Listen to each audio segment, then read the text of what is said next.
జీవితాన్ని జీవించాలా, గుండెల్లోంచి రావాలి నీకు.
దేవుడు మాట్లాడుతూ ఉంటే నా హృదయానికి అర్థమైపోయింది.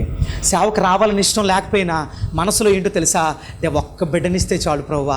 జనరల్ నాకు పిల్లలంటే చాలా ఇష్టం అండి. పక్కింటి పిల్లల్ని ఆడిచ్చేవాడిని, నా డెస్క్ మీద ఆఫీస్ డెస్క్ మీద కూర్చోబెట్టి చాక్లెట్లు బిస్కెట్లు కొనేవాడిని. పిల్లలంటే అంత ఇష్టం. పాస్టమ్ గారు కూడా నా భర్తకు పిల్లలంటే ఎంత ఇష్టం కదా అని చెప్పి తను చాలా ఫీల్ అయిపోయేదండి. కానీ చాలా తనకు ఆ బాధ తెలియకుండా ట్రై చేసేవాడిని, కానీ ఎప్పుడూ డల్లగా ఉండేదండి ఆమె. నా దగ్గర ఉన్నప్పుడు మాత్రం డల్లగా ఉండనిచ్చేవాడిని కాదు, షికార్లకు తీసుకెళ్ళేవాడిని. అలా జరుగుతున్న సందర్భాల్లో ఇంకా రోజు దేవుని పిలుపు వచ్చిన తర్వాత నేనేం చేశాను తెలుసా, ఏం చేయాలా ప్రార్థన చేసుకున్నా. నా స్నేహితుడు తిమోతి, అరే బావా, అప్పటికి ఆయన సేవకుడు, 10 సంవత్సరాలైంది సేవకు వచ్చి, నాకన్నా కొంచెం వయసులో పెద్దోడైన స్నేహితుడు. అయితే వాడితో చెప్పాను.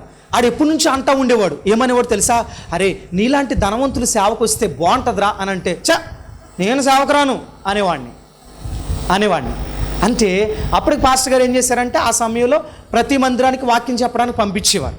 అయితే జరిగిన విషయం ఏంటనంటే, మొత్తం మీద ఆడి చెప్పిన తర్వాత మా ఫ్యామిలీని కూర్చోబెట్టా. మా అమ్మ, మా బావగారు, అక్క, అత్తయ్య, మావయ్య, నా భార్యను అందరినీ కూర్చోబెట్టి అడుగుతున్నా, ఇదిగో దేవుడు పిలుస్తున్నానే సేవకి వెళ్దాం అనుకుంటున్నా అంటే ఒక్కరు కూడా ఒప్పుకోలే.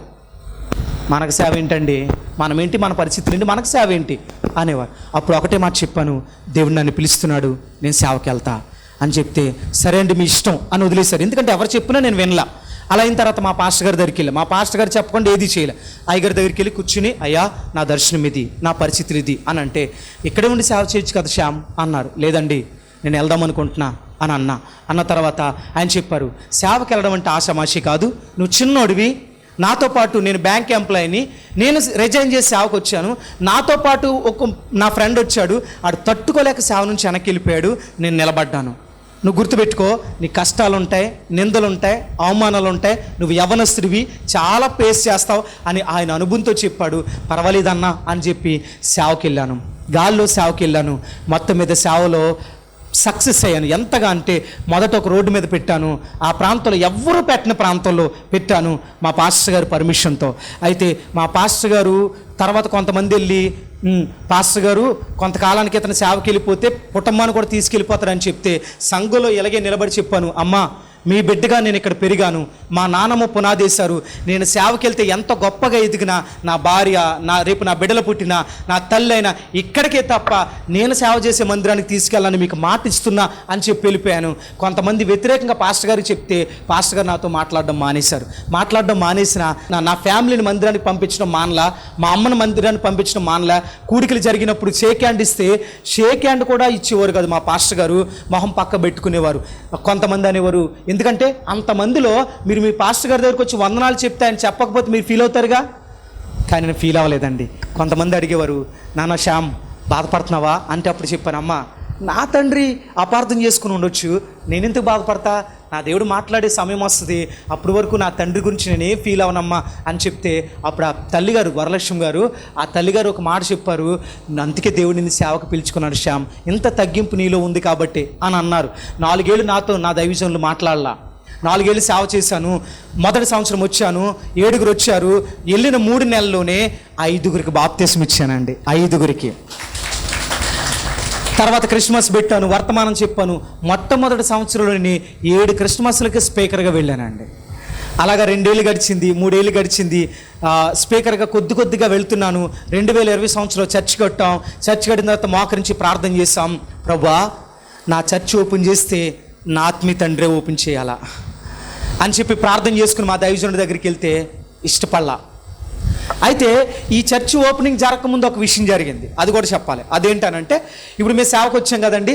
సేవకు వచ్చిన తర్వాత ఈ 2-3 ఏళ్ళు సేవ చేసిన తర్వాత సేవ చేస్తున్న సందర్భాల్లో నేను ప్రార్థన చేస్తే 35 మందికి పిల్లలు పుట్టారండి. 35 మందికి. అయితే కొంతమంది ఉంటారు కదా, వాళ్ళు వచ్చి శ్యామ్ గారు అంటే కొంతమంది వంకర బ్యాచ్ ఉంటారు కదా, అతను వచ్చి ఏమన్నా తెలుసా వెటకారంగా, శ్యామ్ గారు మీరు యవనస్తులు మంచి పరిచయం చేస్తున్నారు, చాలా కష్టపడుతున్నారు, ఇంటింటికి తిరుగుతున్నారు, ఇంత అద్భుతమైన సేవ చేస్తున్నారు, ఇంతమందికి పిల్లలు పుట్టారు, మరి మీకెందుకు పుట్టలేదండి అని అన్నాడు. ఎలా ఉంటుంది? నా స్నేహితులు ఏం చేశారు తెలుసా, ఇంకా అబ్రహం తాత అయ్యక పుడతాడేమో శ్యామ్కి అని ఎటకారం చేశారండి. అలా చేసిన తర్వాత నేను ఒకటే చెప్పాను, నేను ప్రార్థన చేసి చేతులుంచి ప్రార్థన చేస్తేనే మీకు ఇంత మంచి బిడ్డలు ఇచ్చారు కదా, నాకు ఎలాంటి ఆశీర్వాదాన్ని ఇస్తాడు దేవుడు అన్న తర్వాత విచిత్రం ఏంటి తెలుసా, 2019 సంవత్సరంలో పాస్టర్ గారు ప్రెగ్నెంట్ అయ్యారండి. మరలా నేను సేవకు వచ్చిన తర్వాత. అంటే ప్రెగ్నెన్సీని ఆపింది ఎందుకోసం? సేవకు రావు, లేకపోతే మాట అన్నగా అన్ని కంఫర్టబుల్ లైఫ్ విన్నాను కదా. సేవకు వచ్చే 18లో ప్రెగ్నెంట్ అయ్యారు. ప్రెగ్నెంట్ అయిన తర్వాత హాస్పిటల్కి వెళ్తే హాస్పిటల్ చెప్పిన విషయం ఏంటంటే లోపల 2 శిశువులు ఉన్నారని చెప్పారు. అయితే విచిత్రం తెలుసా, నేను నా ఫ్రెండ్స్తో ఏమని ఛాలెంజ్ చేసేవాడిని తెలుసా, పైకి గంభీర్యాన్ని ప్రదర్శించడానికి, నా ఫ్రెండ్స్ అందరికీ ఆడపిల్లలే, మీరందరూ నన్ను ఎట్టకారం చేస్తున్నారు, సింహం లాంటి కొడుకు పడతాడు నాకు అనివాడిని ధైర్యంగా. అయితే మరి ఇప్పుడు ప్రెగ్నెంట్ అయ్యారు కదా, ప్రార్థన చేయాలి. మోకరించి, ప్రభువా నాకు 2 అబ్బాయిలు వద్దు, 2 అమ్మాయిలు వద్దు, ఇస్తే 1 అబ్బాయి అంతే, 2 అబ్బాయిలు ఇస్తే నాకు సంతోషం లేదు, 2 అమ్మాయిలు ఇస్తే నాకు సంతోషం లేదు, నీ సేవకుని రుజువు పరచాలి అని అంటే నేను కోరుకున్నట్టు ఈ ప్రభు అని మోకరించి ప్రార్థన చేస్తే, పాస్టర్ గారు మీరు ఏమండి పిల్లలు లేనప్పుడేమో నీ ప్రభువా అన్నాం కదండి, ఎవరిని ఇస్తే ఏంటండి, 2 ఆడపిల్లలే పుడతారు అని నన్ను వెటకారం చేసేవారు. నేను అనేవాడిని, లేదు, బైబిల్ ప్రకారం మీరు మీ బిడ్డలకు గుడ్డు అడిగితే తేలిస్తారా? బైబిల్ ఉంది కదా, గుడ్డు అడిగితే గుడ్డేస్తారు కదా. సో నేను కూడా అనుకున్నాను, నా దేవుని ఖచ్చితంగా అడగాల అని చెప్పి, దేవా నాకు అబ్బాయిని అమ్మాయినే ఇవ్వు అని ప్రార్థన చేశాను. విచిత్రం ఏంటి తెలుసా, 2019లో అబ్బాయి అమ్మాయి కావల పిల్లలు ఇచ్చాడండి దేవుడు. ఇప్పుడు ఎవరైతే నన్ను వెటకారం చేశారో, ఎవరైతే హేళన చేశారో వాళ్ళందరి తలదన్నే ఆశీర్వాదాన్ని ఈ దైవజనునికి ఇచ్చాడు దేవుడు. మీకు అర్థమవుతుందా? దేవుడు నమ్మిన వాళ్ళు సిగ్గుపరుస్తాడా? గుర్తుపెట్టుకో, ఈరోజు పిల్లలు లేని వాళ్ళు ఎవరైనా ఇక్కడికి వచ్చారేమో, హార్ట్ బీట్ ఆగిపోయిందనే వాళ్ళు ఎవరైనా ఇక్కడికి వచ్చారేమో, బిడ్డలు లేరనే వాళ్ళు ఎవరైనా ఇక్కడికి వచ్చారేమో. దైవజనుడిగా నేను చెప్తున్నా, మోకరించి ప్రార్థన చేసి చూడు, తలదన్నే ఆశీర్వాదాన్ని. నన్ను వెటకారం చేసిన వాళ్ళందరికీ ఆడపిల్లలే, నాకు మాత్రం అబ్బాయిని అమ్మాయిని ఇచ్చాడు దేవుడు అండి. ఎంత ఆశీర్వాదాన్ని ఇచ్చాడు, ఎంత ఆశీర్వాదాన్ని ఇచ్చాడు. ఇప్పుడు చెప్పండి, ఇప్పుడు దేవుడు అప్పుడు పిల్లల్ని ఎందుకు కాపాడు? అరే నీకు పిల్లల్ని ఇస్తే నువ్వు ఎక్కడ మాట వింటావు? నీకు డబ్బు ఉంది, ఉద్యోగం ఉంది, కారు ఉంది, అన్నీ ఉన్నాయి, నువ్వెందుకు మాట వింటావు నాయనా అని ఎక్కడ కొట్టాలో, కొన్నిసార్లు నిన్ను రక్షించాలనుకుంటే ఎక్కడ కొట్టాలో అక్కడ కొడతాడు. అర్థమైందా? ఫ్రెండ్స్, వాళ్ళ వీడియో మీకు యూట్యూబ్లో ఉంటుంది. బర్త్డే వీడియో పెట్టాను. 2020లోనే బర్త్డే జరిగింది. బర్త్డే అయిన వెంటనే అదే సంవత్సరం చర్చ్ కట్టాం. మా పాస్టర్ గారి దగ్గర బర్త్డే కూడా మా పాస్టర్ గారి చేతుల మీద జరిగింది. వెళ్తే పాస్టర్ గారు ఒప్పుకోలే. అంటే చూద్దాం శ్యామ్, అయినా నీకు చాలామంది టచ్లో ఉన్నారు కదా, నువ్వే ఇప్పుడు పెద్ద పాస్టర్ అయిపోయాయి కదా అని అంటే, నేను ఒకటి చెప్పాను, అన్నా నేను ఎంత గొప్పనైనా మీ బిడ్డనన్నా మీ చేతుల మీదే జరగాలి అని అంటే 15 రోజులు హోల్డ్లో పెట్టారు. హోల్డ్లో పెట్టిన తర్వాత ఎట్టకేలకు ఒప్పుకున్నారండి చర్చ్ ఓపెన్ చేయడానికి. సాధారణంగా హెబ్రోన్లో బయటకు వచ్చి ఓపెన్ చేయరండి, కానీ 2020లో మా దైవజనులు, ఆత్మీయ దైవజనుల చేతుల మీదుగా చర్చ్ ఓపెన్ జరిగింది. విచిత్రం తెలుసా, 2020లోనే నా పిల్లల బర్త్డే జరిగింది, 2020లోనే చర్చ్ కూడా ఓపెన్ అయింది. మీకు అర్థమైందా? ఆ ఓపెన్ అయిన తర్వాత అయిపోయింది. ఇంటికి వెళ్ళాను. మా పాస్టర్ గారిని కలిసి కానుక ఇవ్వడానికి ఇంటికి వెళ్తే మోకాళ్ళు వేసి కూర్చుని అయ్యగారి దగ్గర ఇలా కూర్చుంటే మోకాళ్ళు వేసి కూర్చుంటే చాలా వందనాలు పాస్టర్ అన్నయ్య గారు, నిజంగా మీరు వస్తారని అనుకోలేదంటే ఆ రోజు మా పాస్టర్ గారు ఒక్క మాట అన్నారండి. ఆ ఒక్క మాట నాకు అర్థమైంది, నా దేవుడు నన్ను ఎంత ప్రేమిస్తున్నాడని. ఆ పాస్టర్ గారు ఏమన్నారు తెలుసా? మా పాస్టర్ గారు, శ్యామ్ నువ్వు పిలిచావని రాలేదయ్యా, నేను మోకరించి ప్రార్థన చేస్తూ ఉంటే నువ్వే ఇల్లు ఓపెన్ చేయన్నారండి. గట్టిగా చప్పట్లు కూడా దేవుని నామస్తుతిద్దామా. ఆ ఒక్క మాట మా దైవజనుడు నోటి వెంట వచ్చినప్పుడు నా సంతోషానికి అవధులు. ఎందుకో తెలుసా? నా దైవజనుడిని అపార్థం చేసుకున్నారు. కొంతమంది వెళ్ళి ఆయన దగ్గరికి వెళ్ళి శ్యామ్ పెద్దోడైపోతున్నాడు, కుటుంబాన్ని తీసుకెళ్ళిపోతాడని ఆయనకి వ్యతిరేకంగా చెప్తే, కానీ మా పాస్టర్ గారు చాలా ఆత్మీయులండి, ఎవరి మాట తొందరగా ఆయన ఒక మాట అనరండి. అయితే అలాంటి స్థితి నుంచి అప్పటికీ నా బిడ్డలను అక్కడికి పంపించేవాడిని, పాస్టర్ గారిని అక్కడికి పంపించేవాడిని, నేను ఒక్కడే సేవకి వెళ్ళేవాడిని.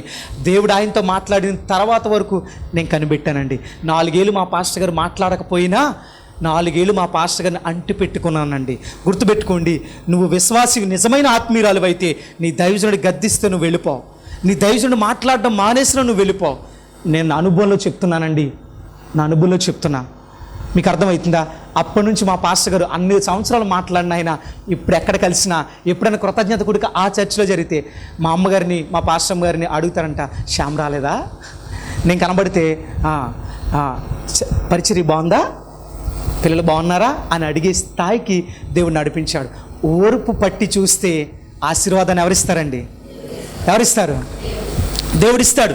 2020లో చర్చి ఓపెన్ అయింది. చర్చి ఎలా కట్టాను తెలుసా? చర్చికి ఒక మేస్త్రిని పెట్టలా, ఒక కూలోని పెట్టలా, మొత్తం సంఘం అర్ధరాత్రి వరకు పనిచేశారు. సంఘంలో ఉన్న పిల్లలే టాపీ మేస్త్రి ఒక ఆయన ఉంటే వాళ్ళకు కూడా ఒక బాబు పుట్టాడు. నేను ప్రార్థన చేయగా వాళ్ళు అన్యులే. అయితే మీ పాస్టర్ గారు ఇంత పరిచర్య చేస్తున్నారని చెప్పి అతనే సొంతంగా మేస్త్రి తెచ్చుకుని సంఘంలో పిల్లలు పెద్దలు అందరూ కలిసి రాత్రనక పగలనక ప్రయాసపడితే ఒక్క కూలీని పెట్టకుండా మందిరం కట్టారండి. గట్టిగా చెప్పులు కొట్టి దేవుడి నామాన్ని గణపడతాం. మందిరం అందరి చేతుల మీద నిర్మితమైందండి. మీకు అర్థమవుతుందా? అయితే ఈ క్రమంలో సేవ పరిచర్య కొరకు సువార్త భారాన్ని కలిగి సేవకు పెట్టడానికి, మందిరానికి పెట్టడానికి, సువార్త సభలు పెట్టడానికి 1 ఎకరం పొలం అమ్మేశాను నేను. ఒకప్పుడు సంపాదించే శ్యామ్ ప్రజలు ఆశ్చర్యపోతున్నారు, వీడికి ఏమైందిరా, దేవుడు పిచ్చి పట్టేసింది. ఒకప్పుడు ఎంత చక్కగా సంపాదించేవాడు, ఒకప్పుడు ఎంత పొదుపుగా ఉండేవాడు, కానీ ఈరోజు ఎలాగైపోయాడేంటి అంటే, ఇప్పుడు నా సమస్తాన్ని దేవుని కొరకు ఖర్చు పెట్టడం మొదలుపెట్టాను, ఆస్తులు అమ్ముకుంటూ వస్తున్నాను, స్థలాలు అమ్మాను, పొలాలు అమ్మాను, సువార్త సభలు పెట్టడం మొదలుపెట్టాను, దేవుని కొరకు బ్రతుకుతూ మొదలుపెట్టాను, చాలా ఆర్థికంగా ఇబ్బందులు పడడం మొదలుపెట్టాను. 20-30 లక్షల గోల్డ్ కూడా బ్యాంకులో పెట్టేశాను. ఒక్కసారిగా పాస్టర్ గారికి నాకు డిస్టర్బెన్స్ స్టార్ట్ అయిపోయినాయి. నేను ముందే చెప్పాను సేవ కష్టమని. ఆర్థికంగా ఎలా ఉండేవాళ్ళం ఎలాగైపోయాం, ఇద్దరికే డిస్టర్బెన్స్ స్టార్ట్ అయిపోయినాయి. మీకు అర్థమవుతుందా? అయినా సరే నేను ఒకటే చెప్పాను, ఏదైనా జరగనే సేవ నుంచి మాత్రం నేను వెనక్కి. ఆర్థికంగా చితికిపోయాం, కొంచెం ఇబ్బందులు పడుతున్నాం, తినడానికి ఉండడానికి ఏం లోటు లేదు. మీకు అర్థమవుతుందా? అప్పుడప్పుడే సంఘం గ్రో అవుతుంది. గ్రో అవుతున్న సందర్భంలో మూలిగే నక్క మీద తాటికాయలాగా సంఘంలో ఒకటి గలిబిలి చేసి 10 మందిని బయట తీసుకెళ్ళిపోయాడు. నా క్యారెక్టర్ మీద బురద జల్లి. ఎవనొస్తుంది కదండి, ఎక్కడ కొట్టలేరు కదా, క్యారెక్టర్ మీద కొట్టి బయటికి లాక్కెళ్ళిపోయాడు. బయటికి లాక్ పెడితే కృంగిపోయాను, చాలా బాధపడిపోయాను. ఎందుకో తెలుసా? దేవా ఖచ్చితమైన వాక్యం చెప్తున్నాను, నిలబడుతున్నాను, నీకోసం సమస్తాన్ని వదులుకున్నాను. ఇంట్లో ఘర్షణలు జరుగుతున్నాయి, పాస్టర్ గారితో ఘర్షణలు జరుగుతున్నాయి, ఆర్థికంగా ఇబ్బందులు పడుతున్నా. ఏ గ్రామంలో సంపాదించానో ఆ గ్రామంలో వీడికి దేవుడు పిచ్చి పట్టేసిందిరా అని అందరూ పెద్ద పెద్ద వాళ్ళందరూ నిందించే స్థాయికి అయిపోయారు. ఏంటి ప్రవ్వా అని సంఘం ముందు బలంగా ఉండేవాడిని, లోపలికి వెళ్ళి కన్నీరు గార్చి ప్రార్థన చేసేవాడిని. విచిత్రమైన తెలుసా, 2022 సంవత్సరంలో ఇది జరిగింది. అది వచ్చిన తర్వాత వీళ్ళ ఫ్యామిలీ ఎంటర్ అయ్యారు పరిచర్యలోకి. ఆ సంవత్సరం ఏం జరిగిందో తెలుసా? దేవుని మహాకృపను బట్టి క్విజ్ కార్యక్రమాన్ని పెట్టిన తర్వాత అదే సంవత్సరం గౌతమి కాలేజ్ గోపాలపురంలో ఆయన క్విజ్ కార్యక్రమంలో కాలేజీలో కాండక్ట్ చేశాం.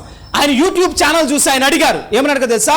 కుర్రోడు ఎవనొస్తురే కానీ మంచి వాక్యం చెప్తున్నాడని చెప్పి, మాకు హాస్టల్ ఉందయ్యా, ఇంటరో డిగ్రీ నర్సింగ్ కాలేజీలో ప్రతి ఉదయం ఆరాధన జరుగుద్ది, మాకు అవకాశం ఇస్తారా అని కాలేజ్ దగ్గర కౌరు పెట్టారండి.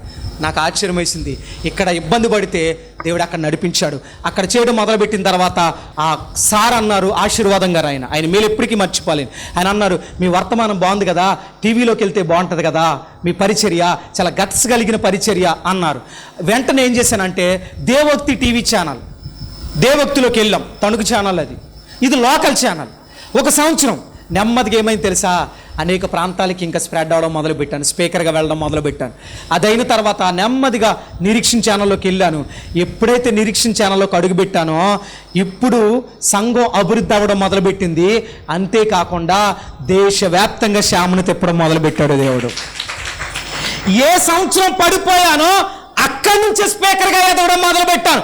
ఈరోజు గొప్ప స్థాయికి వెళ్ళిపోయాను. ఈరోజు నా తరపున ఒక కన్వీనర్. మీకు అర్థమవుతుందా? లాంగ్ జర్నీస్ తిరుగుతున్నామని చెప్పి పాత కారు పక్కన పెట్టి రీసెంట్గా 5 లక్షలు పెట్టి ఈ స్కార్పియో వాహనాన్ని కొన్నాం. కారణం ఏంటంటే చాలా దూర ప్రాంతాలు తిరుగుతున్నాం, అందుకని ఒక వెహికల్ తీసుకున్నాం. మీకు అర్థమవుతుందా? నేను ఆర్థికంగా నలిగిన ఈ మధ్యకాలంలో సంఘం నుంచి ఇప్పుడు సపోర్ట్ వస్తుంది. లక్షల రూపాయలు పెట్టి సువార్త సభలు పెడుతున్నారు సంఘ బిడ్డలు ఈ రోజున. ఎందుకో తెలుసా? వాళ్ళకి ఆదర్శం సేవకుడే. మా సేవకుడు తన ఆస్తిపాస్తులు వదులుకుని పరిచర్య చేసినప్పుడు మేము ఎందుకు చేయకూడదు? మీకు అర్థమవుతుందా? ఎందుకు ఈ మాట చెప్తున్నానంటే, ఒక భయంకరమైన పరిస్థితుల్లోంచి దేవుడు మార్చి ఈ రోజున ఎక్కడ తిప్పుతున్నాడండి? దేవుని సేవలు ఈరోజు వేల మంది ప్రజలు రక్షణ పొందుతున్నారు. ఎక్కడికి వెళ్ళా యవనస్తులు రక్షణ మార్గంలోకి వస్తున్నారు. కారణం ఏంటనంటే దేవుడు నా బ్రతుకుని ఏం చేశాడు? నేను సంకల్పించుకున్నాను, నాలాంటి యవనస్తులు నేను ఏం చేయగలగాల, మార్చాలి. కంకణం కట్టుకుని బయలుదేరాను. ఏ ప్రాంతం వెళ్తే అక్కడ ప్రజలు రక్షణ పొందడమే. ఎక్కడ ఆల్టర్ ఇచ్చినా ప్రజలు రక్షణ పొందుతున్నారు. ఈరోజు శ్యామ్ అంటే అనేక ప్రాంతాలకి ఒక మాదిరికరంగా దేవుడు నిలబెట్టాడండి. అంటే అసహించుకునే స్థాయి నుంచి, లోకంలో బ్రతికే స్థాయి నుంచి ఈరోజు ఉన్నతమైన స్థాయికి దేవుడు నిలబెట్టాడు. మీ ముందు నిలబడిన ఆయన కూడా ఆయన తాగుబోతు ఒకప్పుడు. అలాంటి వ్యక్తి, ఆయన చేయని తప్పంటూ లేదు. ఈరోజు మార్చబడి దేవుని కొరకు నిలబడి నాకు కన్వీనర్గా నిలబడడానికి ఇష్టపడ్డారు. వాళ్ళ ఫ్యామిలీ తరఫున మన మీటింగ్స్ కూడా కాండక్ట్ చేశారు. వీళ్ళే కాదు, టీవీ వర్తమానం మీద చుట్టుపక్కల ప్రాంతాల నుంచి ఎంతోమంది సంఘానికి రావడం మొదలుపెట్టారు. ఇప్పుడు నన్ను సిగ్గుపరిచాడా? అయితే విచిత్రం ఏంటంటే, అప్పుడు పిల్లలు లేరని ఏడిపించారు. విచిత్రం ఏంటంటే రీసెంట్గా మళ్ళీ పాప పుట్టిందండి. ఇప్పుడు పిల్లలు లేరు అన్నారు. ఇప్పుడు ఎంతమంది అయ్యారు తెలుసా? మన డిసెంబరు 2వ తారీఖున మా పాప బర్త్డే జరిగిందండి. 2023 డిసెంబర్ 2న క్రిస్మస్, అలాగే మా పాప బర్త్డే కలిపి చేసాం. ఇక్కడ ఆచంట నుంచి మొక్కామల నుంచి కూడా కొంతమంది సేవకులు ఆటోలు కట్టించుకుని వచ్చారండి. మొక్కామల నుంచి తర్వాత ఆచంట, ఎందుకంటే లాస్ట్ ఇయర్ అక్కడికి కూడా స్పీచెస్కి వెళ్ళాము. వాళ్ళు కూడా ఆ పాప బర్త్డే మేమందరం మీ దగ్గరికి రావాలనుకుంటున్నామంటే 4-5 ఆటోలు కట్టించుకుని ఆ ప్రాంతానికి వచ్చారు వాళ్ళు కూడా. అంటే పిల్లలు లేని స్థాయి నుంచి ఇప్పుడు మేము ఎంతమంది అయ్యాం? గట్టిగా చప్పట్లు కొట్టి దేవుని నామాన్ని మహింపరుద్దామా? దేవుళ్ళలోకి వస్తే ఆశీర్వాదం ఎలాగుంటుందని నేను చూశాను. ఈరోజు నన్ను బలపరుస్తున్నాడు, స్థిరపరుస్తున్నాడు. దేవుని కొరకు మండుతున్న అగ్ని వలె దేశవ్యాప్తంగా వాడుకుంటున్నాడు. ఎన్నో ప్రాంతాల్లో ఫాలోవర్స్ని దేవుడు ఇచ్చాడు. ఆ కష్టాల నుంచి బయటకు వచ్చాను గనకనే ఆ పాట రాశాను. ఒక పాటనే కృంగిపోయినప్పుడు రాసిన పాట. కృంగిన వేళలు తోడు నిలిచావు, నిందలలో అవమానములో ధైర్యమిచ్చినావు. కృంగిన వేళలు తోడు నిలిచావు, నిందలలో అవమానములో ధైర్యమిచ్చినావు. ఏమిచ్చి నీ రుణం తీర్చగలనయ్యా, మరణము వరకు నీ సాక్షిగా బ్రతికెదనయ్యా. ఏమిచ్చి నీ రుణం తీర్చగలనయ్యా, మరణము వరకు నీ సాక్షిగా బ్రతికెదనయ్యా. కృంగిన వేళలో ఆయన తోడుగా నిలిచాడు, నిందలలో అవమానాల్లో కూడా నాకు ధైర్యాన్ని. ఒక సేవకుడిగా ఇంకా నేను వర్తమానం ఏమో తలుచుకోలేదు, కానీ నా సాక్ష్యం నుంచి మీ అందరికీ చాలా విషయాలు నేను మర్చిపోయి ఉండొచ్చు, కొన్ని గుర్తున్న వరకు చెప్పాను. ఒకే ఒక మాట చెప్తాను. ఈరోజు ఏ సమస్యతో మీరు ఇక్కడికి వచ్చారో నాకు తెలియదు. సమస్య దేవుడు ఎందుకు పెడుతున్నాడు తెలుసా? నువ్వు మారాలనే, నువ్వు బాప్తిసం పొందాలనే, ఒకవేళ బాప్తిసం పొందినా దేవుని కొరకు ఇంకా వదులుకోవట్లేదేమో.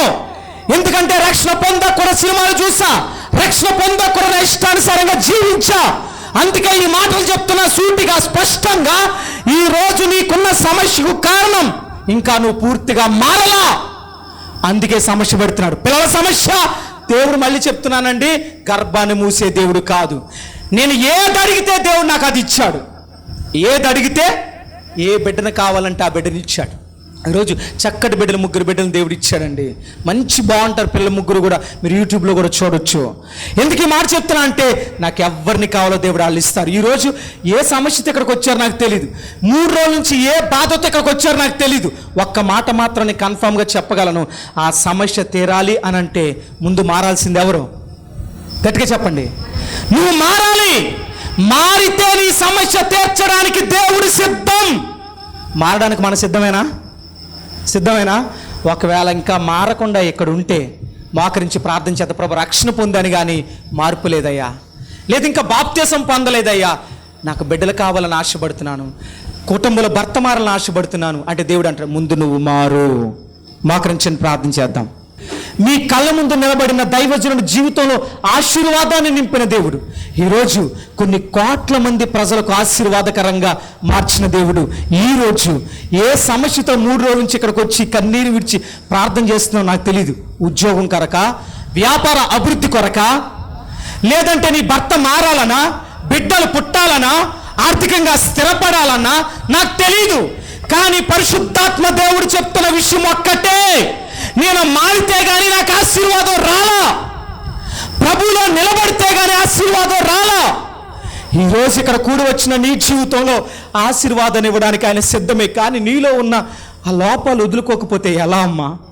ఈరోజు మీ దైవజనులు ఎలీషా గారు 3 దినాలు ఎందుకు ఇంత భారభరితంగా ఖర్చుతో భోజనాలు పెట్టి దైవజనులకి కానుక ఇచ్చి ఇంత భారభరితంగా ఎందుకు ఏర్పాటు చేశారో తెలుసా? నా బిడ్డలు ఎవరు నశించిపోకూడదు, నా చిలకపాడు గ్రామంలో ఎవరు పాడైపోకూడదు, ఎవరో నామకార్థ క్రైస్తవులుగా ఉండకూడదు, ఎవరో బాప్తిసం పొందకుండా రక్షణ లేకుండా ఉండకూడదు. అనేక కూడికలు ఏర్పాటు చేశారు. నేను చెప్తున్నాను, నా దైవజనుడు చెప్పినప్పుడు హేళనగా తీసుకున్నాను, రక్త కోలాని పేరు పెట్టాను నాకు చెప్పిన బ్రదర్కి. ఈరోజు దైవజనులు చెప్తుంటే హేళనగా తీసుకుంటున్నావు. మీ దైవజనుడు మీ కుటుంబానికి వస్తే హేళనగా చూస్తున్నావు. ఆయన ఉద్దేశం ఏంటో తెలుసా?